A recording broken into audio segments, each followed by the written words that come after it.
আসসালামু আলাইকুম প্রিয় শিক্ষার্থী বন্ধুরা, আশা করি সবাই ভালো আছো।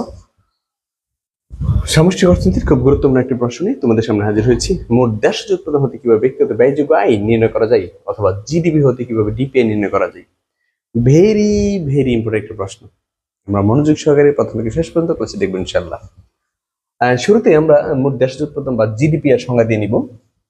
কোন নির্দিষ্ট সময়ে সাধারণত এক বছরে একটা দেশের ভৌগোলিক সীমারেখার ভিতরে, অর্থাৎ দেশের অভ্যন্তরে, কোন নির্দিষ্ট সময় সাধারণত এক বছরে একটা দেশের ভৌগোলিক সীমারেখার ভিতরে মোট যে পরিমাণ চূড়ান্ত দ্রব্য সামগ্রী এবং সেবা উৎপাদিত হয় তার আর্থিক মূল্য সমষ্টিকে জিডিপি বা মোট দেশজ উৎপাদন বলে।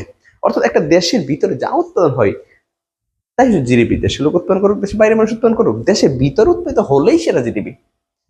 তাই তো আমরা সংজ্ঞায় বলি কোন নির্দিষ্ট সময় সাধারণত এক বছরে একটা দেশের ভৌগোলিক সীমারেখার ভিতরে মোট যে পরিমাণ চূড়ান্ত দ্রব্য সামগ্রী এবং সেবা উৎপাদিত হয় তার আর্থিক মূল্য সমষ্টিকে জিডিপি মাপ বা মোট দেশজ উৎপাদন বলে। এরপরে বলবো আমরা ব্যক্তিগত ব্যয়যোগ্য আয়, ডিপিআই, ডিসপোজেবল পার্সোনাল ইনকাম। ব্যক্তিগত ব্যয়যোগ্য আয়, ব্যক্তিগত আয় থেকে ব্যক্তিগত কর বাদ দিলে যা পাওয়া যায় তাকে বলা হয় ব্যক্তিগত ব্যয়যোগ্য আয়। খুব সহজ সংজ্ঞা, ব্যক্তিগত আয় থেকে ব্যক্তিগত কর বাদ দিলে যা পাওয়া যায় তাকে বলা হয় ব্যক্তিগত ব্যয়যোগ্য আয় বা ডিপিআই। আচ্ছা, এরপরে আমরা লিখবো যে জিডিপি থেকে ডিপিআই নির্ণয় করতে গেলে কিছু কিছু ধাপ অতিক্রম করতে হয়। কিছু ধাপ অতিক্রম করতে হয়, কিছু উপাদান যোগ করতে হয়, কিছু উপাদান বাদ দিতে হয়। নিম্নে এই ধাপগুলো ব্যাখ্যা করা হলো। আমরা শুরুতে লিখে নেব প্রথম ধাপ। প্রথম ধাপ আমরা শুরুতে লিখে নেব যে প্রথম ধাপে জিএনপি নির্ণয় করতে হয়। জিএনপি নির্ণয় করতে হয়।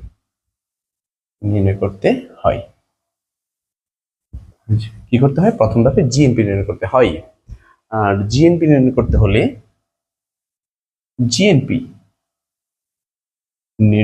হলে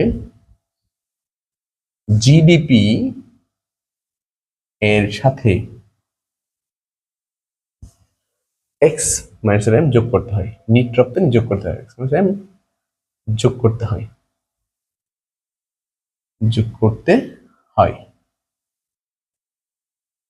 প্রথম ধাপ কি লিখবো? প্রথম ধাপে জিএনপি নির্ণয় করতে হয়। প্রথম ধাপে জিএনপি নির্ণয় করতে হয়। আর জিএনপি নির্ণয় করতে হলে জিডিপি এর সাথে এক্স মাইনাস এম যোগ করতে হয়।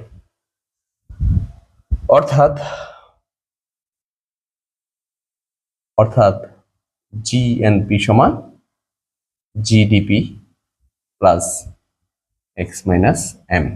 ব্যাস, এ হচ্ছে প্রথম ধাপ। তো প্রথম ধাপে আমরা জিএনপি নির্ণয় করে নিব, আর জিএনপি নির্ণয় করতে গেলে জিডিপির সাথে এক্স মাইনাস এম যোগ করে দেব। ব্যাস। এরপর হচ্ছে দ্বিতীয় ধাপ। দ্বিতীয় ধাপে কি করবো আমরা? দ্বিতীয় ধাপে আমরা এনএনপি বের করবো। কি বের করবো? এনএনপি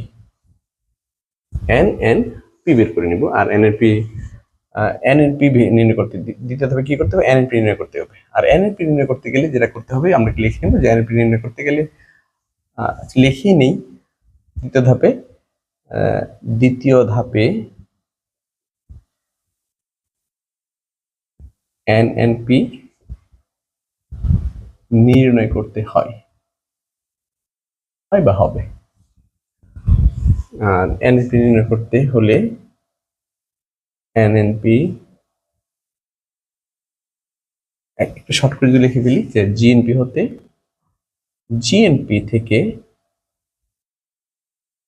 মূলধনের ক্ষয়ক্ষতিজনিত ব্যয়, বাংলা লিখে নিবার তো, মূলধনের ক্ষয়ক্ষতিজনিত ব্যয় সিসিএ বাদ দিয়ে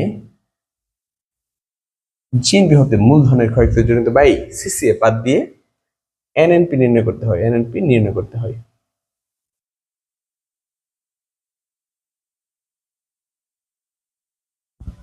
দ্বিতীয় ধাপে এনএনপি নির্ণয় করতে হয়, আর জিএনপি থেকে সিসিএ বাদ দিয়ে এনপি নির্ণয় করতে হয়।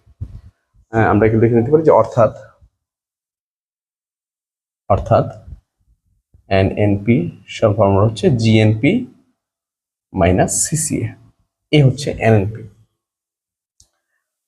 ওকে, এরপরে যাব আমরা তৃতীয় ধাপে। তাহলে আমি তোমাদের একটু শিখিয়ে দিই প্রথমে কি বের করতে হয়। প্রথমে হচ্ছে থাকে জিডিপি, এরপর হচ্ছে কি জিএনপি, তারপর হচ্ছে কি এনএনপি।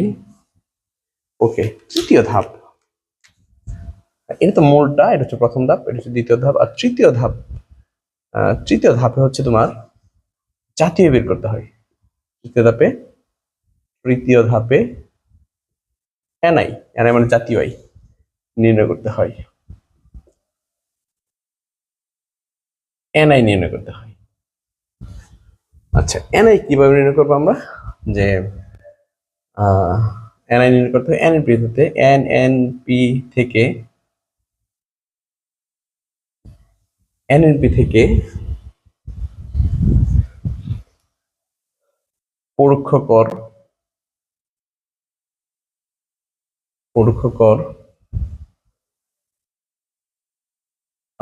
হস্তান্তর পাওনা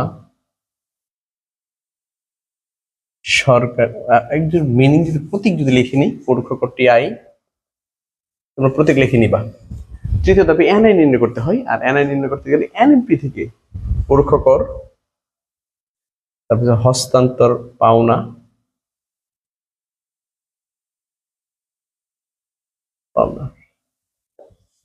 ইয়ার পরে হচ্ছে সরকারের উদ্ধৃত মুনাফা,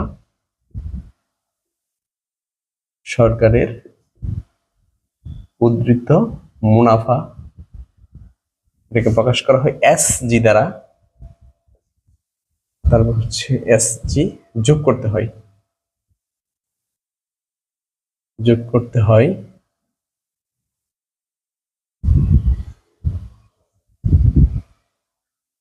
যোগ করে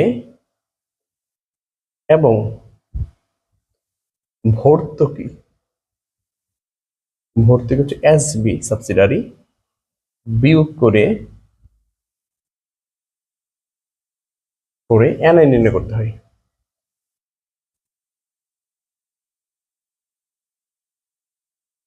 এনআই নির্ণয় করতে হয়। হ্যাঁ, কি করলাম? তৃতীয় ধাপে কি নির্ণয় করতে হবে? তৃতীয় ধাপে এনআই নির্ণয় করতে হবে। তৃতীয় ধাপে এনআই, খেয়াল করো, প্রথম ধাপে জিএনপি, দ্বিতীয় ধাপে এনএনপি, তৃতীয় ধাপে এনআই। এনআই নির্ণয় করতে হবে। আর দেখো একটা বিষয় খেয়াল করো, জিএনপি আমরা একদম জিডিপি থেকে বের করে থাকি, এনএনপি আমরা জিএনপি থেকে বের করে থাকি, তারপরে হচ্ছে এনআই আমরা এনএনপি থেকে বের করে থাকি উপরের ধাপ থেকে। প্রথম ধাপ থেকে দ্বিতীয় ধাপ, দ্বিতীয় ধাপ থেকে তৃতীয় ধাপ আসবে। হ্যাঁ, তো তৃতীয় ধাপে কি এনআই নির্ণয় করতে হয়। তৃতীয় ধাপে দেখে নিও, তৃতীয় ধাপে এনআই নির্ণয় করতে হয়। এনএনপি থেকে পরোক্ষ কর হস্তান্তর পাওনা, সরকারের উদ্ধৃত মুনাফা, এগুলো তোমার যোগ করতে হবে, আর ভর্তুকিটা বিয়োগ করতে হয়। ওকে, এখন তোমরা জানো অনেক যে পরোক্ষ কর, যে করটা সরাসরি ক্রেতা বা বিক্রেতা আরোপ করা হয় না, বিক্রেতার মাধ্যমে দ্রব্যের উপর করার পরে এগুলো পরোক্ষ কর হস্তান্তর পাওনা, যেগুলো হাত বদল করে পাওয়া যায়, বেকার ভাতা, বিধবা ভাতা, হ্যাঁ, এগুলা সরকার উদ্ধৃত মুনাফা, সবসময় ব্যবসাগুলো যে উদ্ধৃত মুনাফা থেকে এগুলা ভর্তুকি সরকার বিক্রেতার মাধ্যমে জনগণকে দিয়ে থাকে, এইগুলা তোমার বিয়োগ করে এনে বের করতে হয়। তাহলে কয়টা বিষয় বিয়োগ করতে হয়? তিনটা, টিআই, টিআর আর হচ্ছে এসজি, যোগ করতে হয় এসবি। এখানে একটু লিখে নিতে পারো যে অর্থাৎ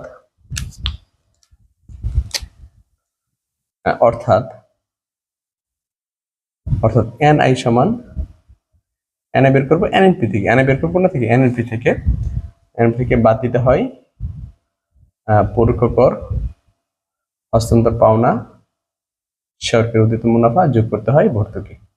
ব্যাস, এটা গেল তোমার তৃতীয় ধাপ।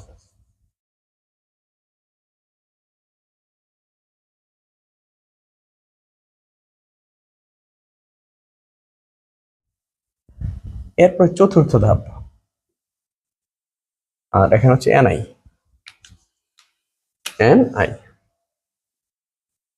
চতুর্থ ধাপে আমাদের বের করতে হয় পিআই। আমরা লিখতে পারি যে চতুর্থ ধাপে ব্যক্তিগত আয় পিআই, যেটা পিআই নির্ণয় করতে হয়। চতুর্থ ধাপে ব্যক্তিগত আয় পিআই নির্ণয় করতে হয়। আর পিআই নির্ণয় করবো থেকে আমরা কোনটা থেকে বলো? এই পিআই নির্ণয় করতে হয় এই এনআই থেকে, খেয়াল করবা। তো আমরা লিখবো যে এনআই থেকে এনআই মানে জাতীয় আয়। এনআই হতে আমরা কিছু উপাদান বাদ দিব, যেমন কর্পোরেট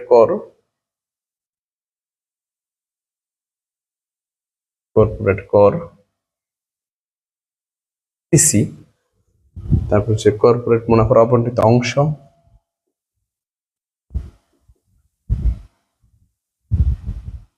মুনাফা অবন্টিত অংশ পিসি, কর্পোরেট মুনাফার অবন্টিত অংশ পিসি।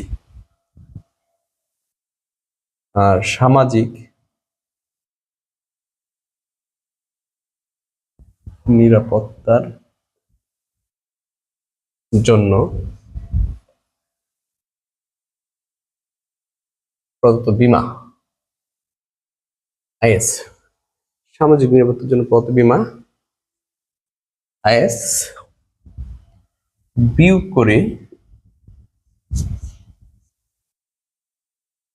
বিয়োগ করে এবং নিট সরকারি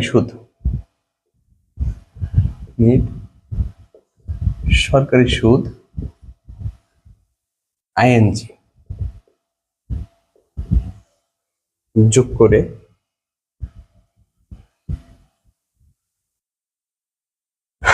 বীমা বিয়োগ করে নিট সরকারি সুদ যোগ করে পিআই নির্ণয় করতে হয়, অর্থাৎ পিআই সমান হচ্ছে এনআই থেকে বাদ দিতে হবে কি কি, বাদ দিব আমরা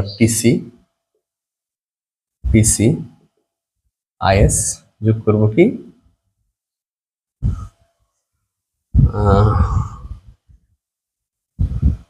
নিট সরকারি সুদ, যোগ করতে হয়, এখানে হচ্ছে বিয়োগ করে নিট সরকারি সুদ, আর একটা হচ্ছে যোগ করতে হয় হস্তান্তরিত আয়টাও যোগ করতে হয়।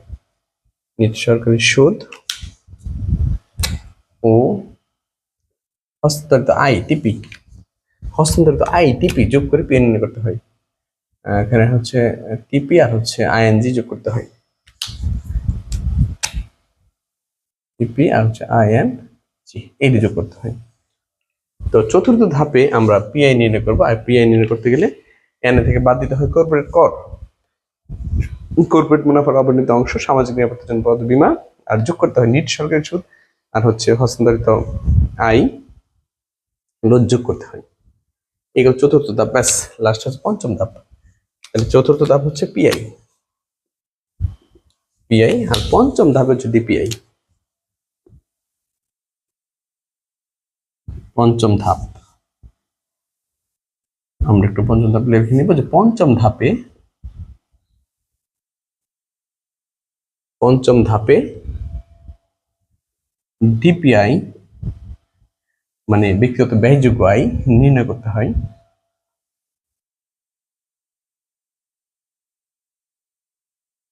পঞ্চম ধাপে ডিপিআই নির্ণয় করতে হয়।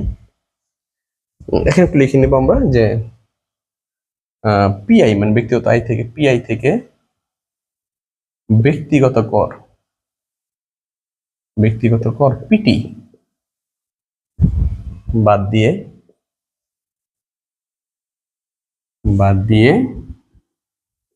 ডিপিআই নির্ণয় করতে হয়। অর্থাৎ